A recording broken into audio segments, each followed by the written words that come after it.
इस वीडियो में reduction potential से रिलेटेड क्वेश्चंस हैं जिसका मैं डिस्कशन करूंगा। हेलो एवरीवन, रिडक्शन पोटेंशियल के बारे में हम लोगों ने काफी कुछ पढ़ा है। अब रिडक्शन पोटेंशियल के कैसे क्वेश्चंस होते हैं वो हम डिस्कस करेंगे। तो सबसे पहले आप स्क्रीनशॉट ले लीजिए इन क्वेश्चंस का।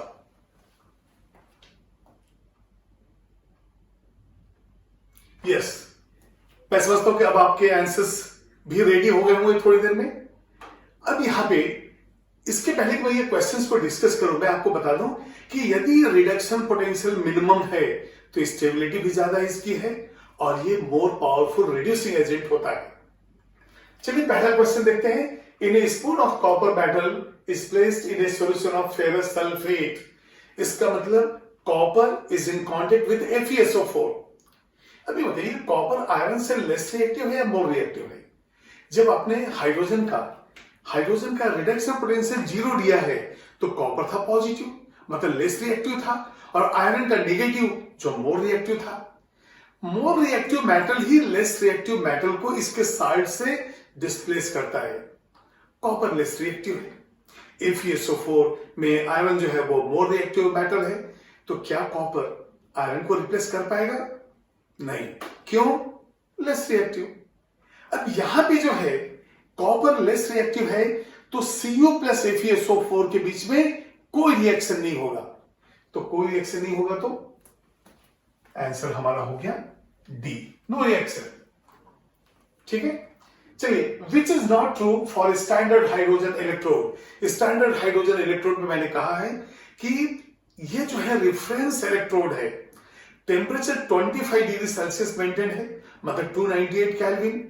प्रेशर जो है 1 एटमॉस्फेयर है और जो कंसंट्रेशन है वो होता है सॉल्यूशन का 1 मोलर। अच्छा, रिडक्शन पोटेंशियल कितना है? ये रेफरेंस इलेक्ट्रोड है, इसका रिडक्शन पोटेंशियल होता है 0।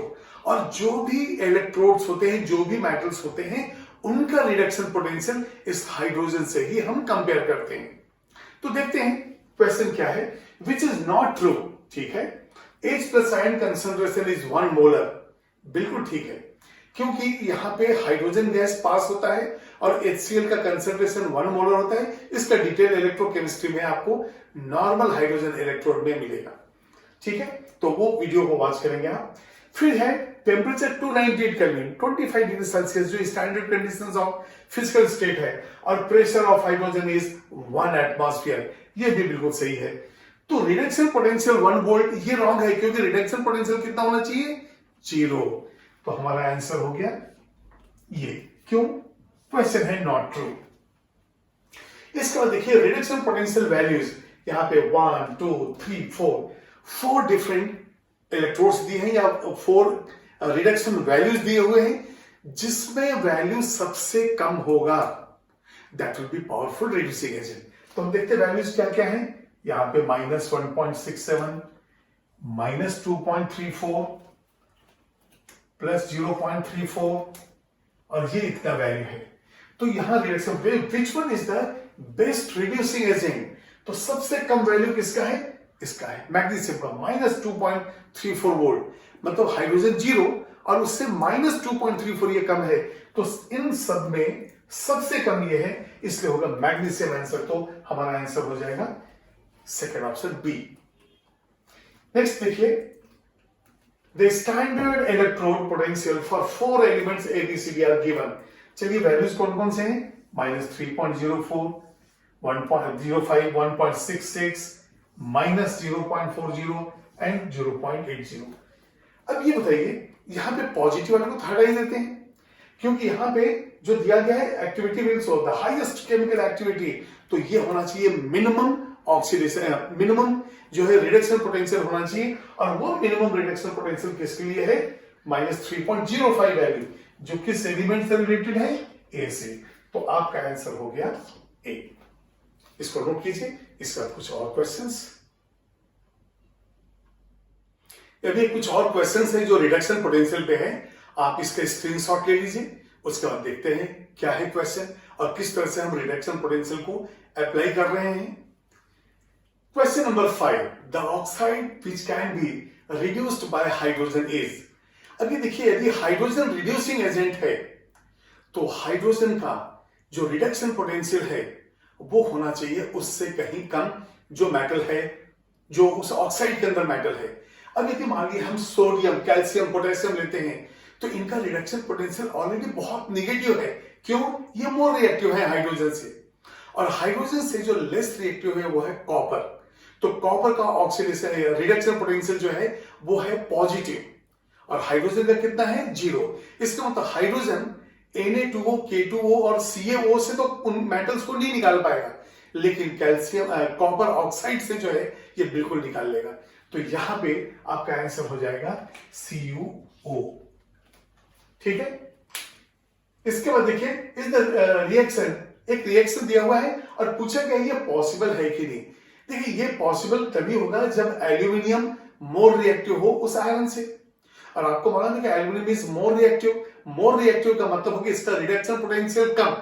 तो या तो आपके आंसर जो है रिडक्शन पोटेंशियल में होने चाहिए, लेकिन यहां तो ऑक्सीडेशन पोटेंशियल दिया है, और रिडक्शन पोटेंशियल का जस्ट अपोजिट साइन के साथ जो वैल्यू होता है वो होता है ऑक्सीडेशन पोटेंशियल। तो रिड्यूसिंग एजेंट होने के लिए रिडक्शन पोटेंशियल चाहिए कम। तो एल्यूमिनियम का रिडक्शन पोटेंशियल यदि कम है तो इसका मतलब ऑक्सीडेशन पोटेंशियल इसका ज्यादा है। तो आपका आंसर हो जाएगा कि ये पॉसिबल तो है रिएक्शन, लेकिन इसलिए कि एल्यूमिनियम उसका ऑक्सीडेशन पोटेंशियल आयरन से कहीं ज्यादा है। तो आपका आंसर हो गया बी। फिर है द स्ट्रॉन्ग ऑक्सीडाइजिंग एजेंट है। अब रिएक्टिविटी सीरीज में देखिए आप, सबसे ऊपर में मैंने लिखा था -3.04, वो था लिथियम का रिडक्शन पोटेंशियल। अब देखिए ये जो वैल्यूज हैं हम उल्टा भी लिखते हैं, लेकिन चलिए मैंने डिस्कशन किया उसमें मिनिमम से मैक्सिमम तक में गया। तो -3.04 जो है वो लिथियम के लिए था स्ट्रॉन्गेस्ट रिड्यूसिंग एजेंट, और जब हम जाते हैं आयरन फ्लोरीन पे तो याद कीजिए 2.87 पॉजिटिव वैल्यू था। तो ऑक्सीडाइजिंग एजेंट होने के लिए पॉजिटिव वैल्यू ज्यादा होना चाहिए, और नेगेटिव यदि वैल्यू ज्यादा है तो वो रिड्यूसिंग एजेंट होता है।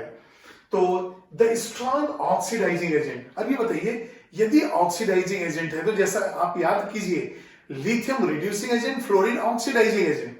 तो जब दिया है स्ट्रॉन्ग ऑक्सीडाइजिंग एजेंट तो रिडक्शन पोटेंशियल कैसा होना चाहिए? ज्यादा होना चाहिए। तो high value of reduction potential, तो ये हो गया आपका हाई वैल्यू, क्योंकि +2.87 था फ्लोरीन का, और वो स्ट्रॉन्गेस्ट ऑक्सीडाइजिंग एजेंट है। Which of the following statement is wrong? Fluorine is the strongest oxidizing agent as its reduction potential is high. देखिए फ्लोरीन तो स्ट्रॉन्गेस्ट ऑक्सीडाइजिंग एजेंट है, 2.87 इसका पोटेंशियल रिडक्शन पोटेंशियल है, प्लस वैल्यू प्लस साइन के साथ, तो ये बिल्कुल आंसर आपका सही है।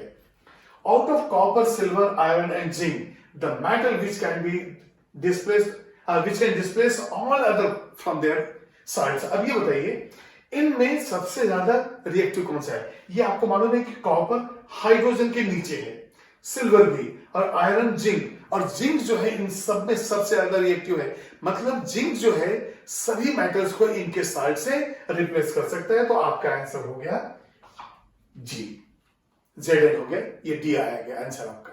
ठीक है, इसको नोट कीजिए आप। नेक्स्ट वीडियो में जो M डाई पॉजिटिव आयन है और जो M ट्राई पॉजिटिव आयन है, इनके रिडक्शन पोटेंशियल का क्या ट्रेंड है और किस तरह से हम ग्राफ को ड्रॉ करते हैं, क्या एक्सेप्शनल केस है, ये मैं डिस्कस करने वाला हूं।